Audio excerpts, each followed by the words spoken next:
命运被一个炮捆绑在了一起。我吗？不是吧？真的是，不是我，是你。我。明星请回答。你敢问，我敢答。让我们开始吧。请3位简单介绍一下在作品中的角色吧。你先吧。好 ，Hello， 大家好，我是彭昱畅，在《德贤景致》当中饰演萧衍。大家好，我是肖战，在《德贤景致》中饰演莫德贤。大家好，我是演员周依然，我饰演的是夏承。影片里你们有不少互动戏，你们觉得在这样的乱世背景里，肖战饰演的莫德贤和盆盆饰演的萧衍是怎么样的一种人物关系？我觉得是从一开始两个人互相都瞧不上，然后到最后的两个人在战火中，然后逐渐达成了共同的一个决定跟决心。一个是推着炮的人，到哪都带着炮；一个是专门修炮。命运被一个炮捆绑在了一起。这是你们首次合作，初次见面和杀青后，对对方有不一样的认识吗？拍摄之后，我们在现场经常会用重庆话交流啊，因为我们都是在重庆长大嘛。就是老乡嘛，所以见到老乡觉得特别的亲切。3位当时接到合作时候的心情如何？有被剧本和角色的哪些闪光点吸引？首先是蓝老师、孔导、侯导，然后再包括后来知道战哥来，知道依然来，知道郑哥、阿如，大家所有的人都加入进来，然后包括本身这个剧本就是足够打动人心，每一遍看的时候都有更深的解读吧。对，一开始真的是被蓝老师的那个剧本给吸引，对，觉得里面的台词也好，桥段也好，人物也好，都非常的独特。剧本里很多台词都很值得去琢磨很多遍，每次都有不一样的意味。在当时的时代背景下，你觉得莫德贤对家人的情感会有哪些特别之处？家对于莫德贤来说是一个生存下去的一个根基。对，如果说最开始没有太爷的话，我相信小莫其实他求生的这个意识也不会那么重。然后当人生走到了中段的时候，遇到了自己的妻子，然后有了自己的孩子以后，这个家其实在逐渐的扩大，所以他肩上的这一份责任也越来越重。他会竭尽所能的去保护自己的家庭，然后把自己的日子过得更好。作为妈妈，照顾小孩的戏份很多，需要带着小朋友一起入戏，有哪些难度？你怎么去解决的？有一场戏就是他在坦克旁边，我就要抱着哥哥往前跑。我的姿势是跪在地上的，我不仅要自己站起来跑，我同时还要把他从跪的姿势一下拎起来往前跑，还要就加上跟坦克呀旁边还有爆破的配合，就是其实是尝试了很多遍。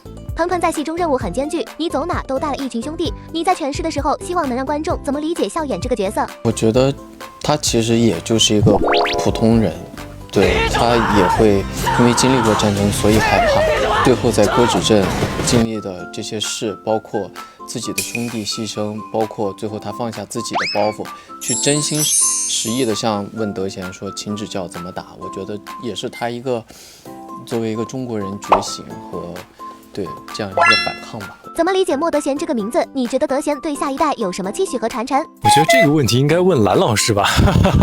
对，德贤，大家都觉得说他应该是一个很闲的人物，但他好像是整个影片里面最忙的一个人。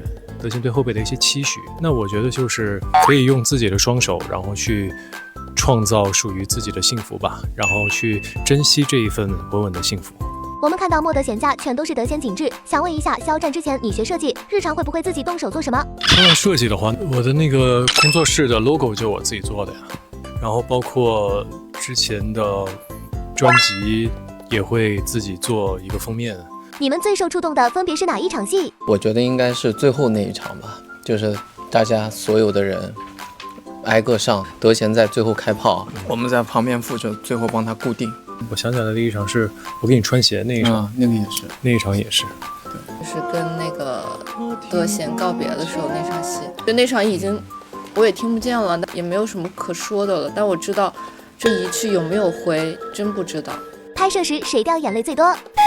我吗？不是吧？真的是，不是我，是你。我只有梅德福和对结尾，其他没有。你跟我说请指教的时候，你也但没落啊，含着。一句话来推荐一下这部电影吧。你来呀，德贤。每个人都要说，那就是用德贤景致的心态去拍了一部德贤景致，希望大家可以喜欢。希望大家可以在德贤景致里面看到我们所有主创的景致的那一颗真诚的心。德贤景致在战争的夹缝里记录了老百姓对家园的坚守，对生命的热爱和对未来的期望吧。希望大家可以去电影院看。马上也要跨年了，请各位主创提前给观众们一个走心的新年祝福吧。祝大家新年快乐，福如东海，寿比南山。祝大家新年快乐，顺顺利利，万事如意，身体健康。祝大家新年快乐，工作顺心，身体健康。影片中制作的旗杆炸弹是真的吗？是战哥亲手做的吗？所以你现在会手做武器的技能吗？我倒是没有掌握这个技能，但是确实里面的一些原理，因为道具老师他都给你调好了啊，所以我知道它的一个配比是多少。然后那个旗杆确实我也有参与它的一个制作过程，但是最后的成品肯定不是100%是我做的。依然解锁了全新角色，下一个想挑战什么？反正演妈妈是我没有想到的，没有想到这么早就演这样的角色。然后就还是像之前一样吧，没有尝试过的都希望去尝试一下。